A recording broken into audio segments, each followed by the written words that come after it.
अस्सलाम वालेकुम to all my viewers, कैसे हैं आप सब। उम्मीद है आप सब खैरियत के साथ होंगे। आज लेकर आई हूँ एक बहुत ही मज़ेदार सी रेसिपी मटन कढ़ाई की, जो तकरीबन सभी को बहुत पसंद होती है। तो आइए इस रेसिपी को स्टार्ट करते हैं।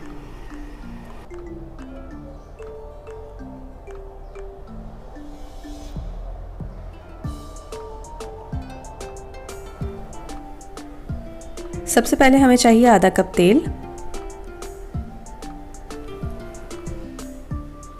इसमें शामिल करेंगे 1 अदद जायफल और 1 अदद जावित्री, 2 अदद बड़ी इलायची, 1 अदद बादियान का फूल, 2 अदद तेज़पात। अच्छे से इनको फ्राई कर लेंगे। अब इसमें शामिल करेंगे 500 ग्राम्स मटन। थोड़ा सा हिलाएंगे इसको।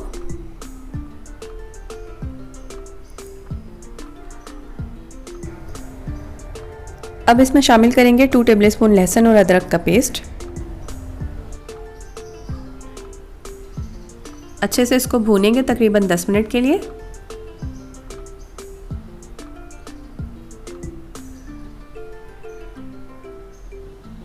अब इसमें शामिल करेंगे 1 टीस्पून नमक या फिर हस्बे ज़रूरत, 1 टीस्पून लाल मिर्च पाउडर,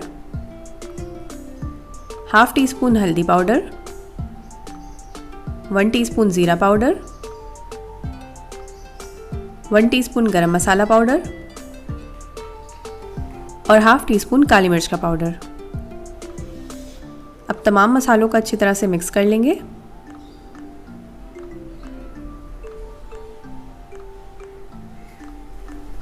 अब इसमें शामिल करेंगे आधा किलो टमाटर। आप चाहें तो टमाटरों को ग्राइंड करके भी यूज़ कर सकते हैं।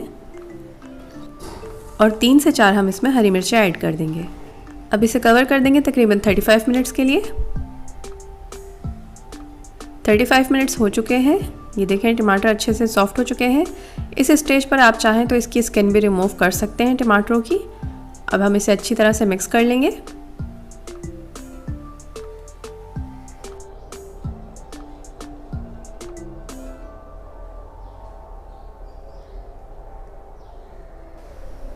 अब इसमें हम हस्बे ज़रूरत पानी शामिल कर देंगे। इतना पानी ऐड कीजिएगा कि गोश्त अच्छी तरह से उसमें गल जाए। अब इसे कवर कर देंगे। गोश्त अच्छी तरह से गल चुका है। ये देखें, इसे मिक्स कर लेंगे। अब इसमें ऐड करेंगे आधा कप दही और 1 टीस्पून कसूरी मेथी। अच्छे से मिक्स कर लेंगे और इतना पकाएंगे कि पानी अच्छे से खुश्क हो जाए और तेल और मसाला अलग अलग हो जाए। ये देखें, तेल और मसाला अलग अलग हो चुका है। इसका मतलब हमारी कढ़ाई तैयार हो गई है। अब हम इसे गार्निश करेंगे अदरक के साथ, थोड़े से हरी मिर्चों के साथ और थोड़े से हरा धनिया के साथ।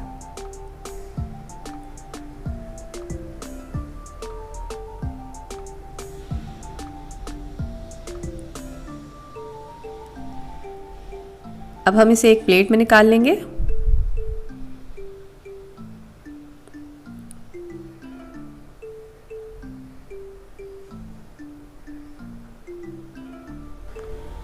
मज़ेदार सी कढ़ाई बनके हमारी तैयार हो चुकी है।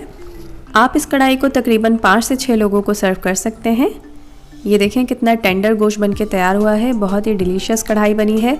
आप इस रेसिपी को ट्राई ज़रूर कीजिएगा और मुझे फीडबैक दीजिएगा कि आपको ये रेसिपी कैसी लगी। तो आई होप आज की रेसिपी आपको पसंद आई होगी, और अगर पसंद आई है तो इसे लाइक करें, शेयर करें और मेरे चैनल को सब्सक्राइब करें। फिर मिलूंगी एक नई रेसिपी के साथ। तब तक के लिए अल्लाह हाफिज़।